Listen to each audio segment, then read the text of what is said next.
جعفر پناهی یکی از شناخته شده ترین کارگردانان ایرانی در جهان است. پناهی کارش را در سینما به عنوان دستیار کارگردان فیلم‌های عباس کیارستمی آغاز کرد.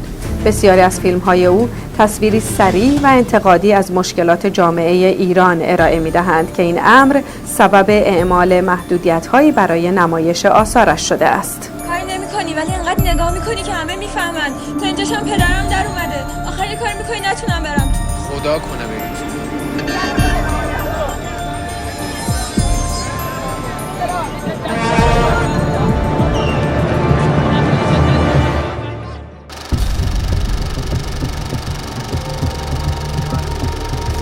جعفر پناهی در سال 1995 میلادی برای ساخت بادکنک سفید برنده دوربین طلایی جشنواره فیلم کن شد.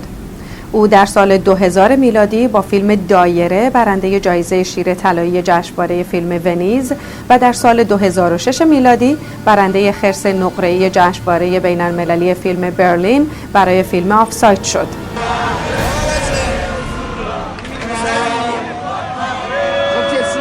پنجره آخریه رو نها کن. جفتشون دخترم. گرفتی ما رو؟ حالا کار نه حرفه‌ای ام. الان چجوری برم؟ جعفر پناهی بار اول روز پنجشنبه 8 مرداد 88 هنگامی که به همراه گروه دیگری از فیلمسازان برای گرامی داشت کشته شدگان اعتراضات به نتایج انتخابات ریاست جمهوری دهم به بهشت زهرا رفته بود بازداشت و پس از چند روز آزاد شد. فردا صبح منو به بازجویی بردن و بازجوی اولین حرفی که زد این بود که اسمش چیه؟ گفتم اسم چیه؟ گفتش که خب اسم فیلمت. گفتم خب فیلممو که نذاشتی بسازم، نیمه کاره بودش، بگذارید فیلمو بسازم، چون من همیشه اول شاید یه فیلم اسمی رو انتخاب کنم بعداً عوض میکنم، بعد با حال و هوای خود کار یه چیزایی رو به دست میارم. گفت نه اون فیلمی که خونه میساختی، نه اون فیلمی که اینجا میساختی. گفتم کجا؟ گفت داخل سلولت. گفتم اگه داخل سلول میشه فیلم ساختش. و ایشون باور داشتش که من حتی داخل سلولم دارم فیلم میسازم، دوربین چیزی رو قاچاقی آوردم تو در اون شکل حفاظتی امنیتی خودش که اصلا نمیشد تصور کرد که چیزی بره اون تو. و این فکر میکرد که من فیلم دارم میسازم و بازجویی همینطور ادامه پیدا کرد و من انکار کردم. حتی تهدید کردن که خانواده‌مو اونجا خواهند آورد و مسائل مختلفی بود که شکل گرفت. و بعد من دیدم که این توهمات یک ناامنی خانوادگی هم داره واسه من به وجود میاره که اعلام اعتصاب قضا کردم. پناهی بار دوم در شامگاه دوشنبه 10 اسفند به همراه 18 نفر از اعضای خانواده و دوستانی که در خانه او در تهران مهمان بودند بازداشت شد. پس از چند روز و در چند مرحله اعضای خانواده و همکاران پناهی آزاد شدند، اما خود او همچنان در بازداشت بود. پناهی در تماسی تلفنی با خانواده خود از اعتصاب غذای خود خبر داده و نامه‌ای را برای آنها خوانده که در اختیار رسانه‌ها قرار می‌گیرد. در این نامه او گفت تهدید شده که همه اعضای خانواده‌اش را دستگیر می‌کنند.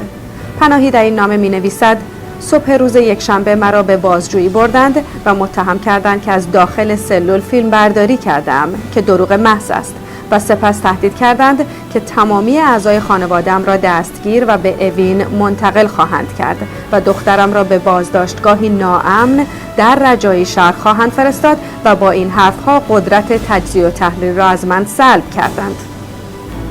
پناهی در نامه خود می‌افزاید بعد از برخورد ناشایستی که در شنبه شب 25 اسفند 89 در هجوم مأمورین به داخل سلول 56 اوین صورت گرفت، به مدت 1 ساعت و نیم من و همسلولی هایم را بدون لباس در بیرون و در هوای سرد نگه داشتند. وی در این نامه خواسته های خود را برای پایان دادن به اعتصاب غذا ذکر می کند و می افزاید به سینمایی که به آن معتقدم قسم می‌خورم تا تحقق خواسته هایم دست از اعتصاب غذا بر نمی‌دارم و تنها خواستم این است که جنازه مرا به خانواده‌ام تحویل دهند تا هر کجا که مایلند دفن کنند. خبرگزاری‌های ایران اعلام کردند که دادگاه انقلاب تهران جعفر پناهی را به اتهام اجتماع و تبانی و تبلیغ و اقدام علیه امنیت ملی و نظام جمهوری اسلامی به 6 سال زندان و 20 سال محرومیت از حقوق اجتماعی از جمله ساختن فیلم، تهیه فیلمنامه، سفر به خارج و مصاحبه با رسانه‌های داخلی و خارجی محکوم کرده است. در این اتفاقاتی که توی این مدت بوده، خب تحت تاثیر قرار گرفتن یا همراه مردم بودن. متاسفانه به هیچ وجه امکان نداشت که ما بتونیم توی خیابون ها بریم و از این اتفاقات، از این مسائلی که پیش اومده بتونیم فیلم بگیریم و با شغل خودمون بتونیم در مورد اون مسائل حرف بزنیم. چرا؟ به محض اینکه دوربین ما میرفت تو خیابون میگرفتن و به زندان مینداختن و مسائل مختلفی رو پیش میومد.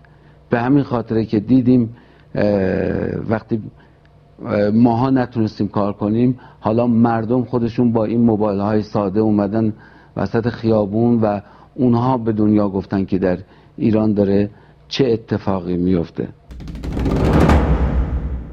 مردم هم فیلمسازا و هم غیره شدن، خب اینها الان عملا دیگه نمیتونن بیانیه بدن یا اعلام حضور کنن. مسلمه که اگر امنیت باشه و اگر اجازه داده بشه که مثل همه جای دنیا هر کسی میتونه از چیزی که ناراحت بیانیه بده. خب ما که اسلحه تو دست نگرفتیم.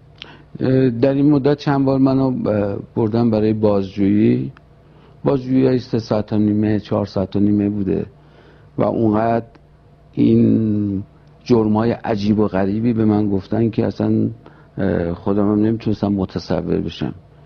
یکی از جرمایی که من داشتم این بود که من میخوام یک فیلمی بسازم در آینده و چرا باید اون فیلمو بسازم؟ میگفتم خب شما نمیتونید منو به دلیل فیلمی که نساختم الان بازجویی کنید. و جرمای مختلف دیگه ای رو میگفتن که من همینطوری باشون که صحبت که میکردم این مثلا میگفتن برای این جرمت 3 ماه تا 9 ماه زندانی هستی، برای این جرمت 1 سال تا مثلا 9 سال زندانی باید باشی، برای این جرمت اینقدر. همینطوری گفتن و من همونجا اون حداقل مدتی که باید زندانی باشم از دید اینها رو شمردم و بهشون گفتم خب یعنی شما با این حساب دارید به من میگید که من 35 سال باید زندانی باشم؟ من فکر نکنم 35 سال عمر داشته باشم. خب من درست از زمانی که آقای احمدی نژاد اومده نذاشتن هیچ گونه فیلمی بسازم. برای یک فیلمساز چه چیزی انتحاری تر از این که نتونه فیلم بسازه؟ خب وقتی نمیسازم تفاوتی نمیکنه و من وقتی زندگی میکنم که بتونم فیلم بسازم و در واقع زمانهای فیلمسازی است که زندگی معنا پیدا میکنه.